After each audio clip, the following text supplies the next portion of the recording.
الله الرحمن الرحیم. دا کنز الدقائق کتاب مونږ شروع کړی دی. په دې کې نن دویم نمبر درس کې به د فقه اصطلاحي تعریف څه دی بیانو. مونږ د فقه لغوي تعریف په مخکینی درس کې څه دی تیر شوی دی. اصطلاحي تعریف د فقه دا دی چې په اصطلاح د شریعت کې د فقه څه ته ویل کیږي.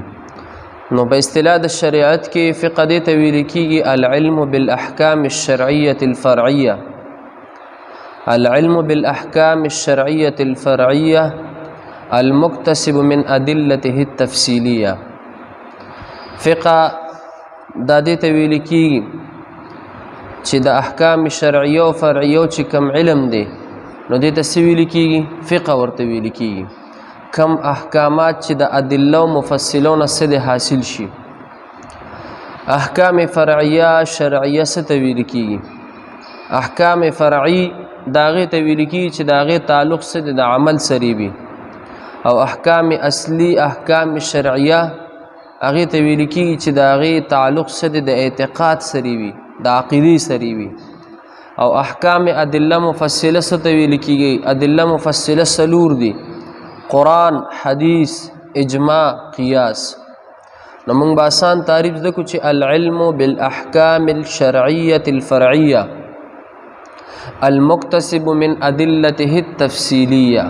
دا د فقه سره تعریف شلو.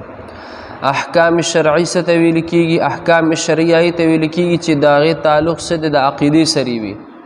احکام فرعیه ته ویل کیږي چې داغه تعلق څه د عمل سره وي. ادله مفصله سودی ادله مفصله سلور دی: قرآن، حدیث، اجماع، قیاس. دریم نمبر شیز د علم فقه موضوع ده چې د فقه موضوع څه ده چې په دې کې به د کوم شیز په باره کې څه دی بحث کیږي. مکلف آدمی کا فعل و عمل ہے چې د هغې د احوالو نه به څه دی په دې کې به بحث کیږي.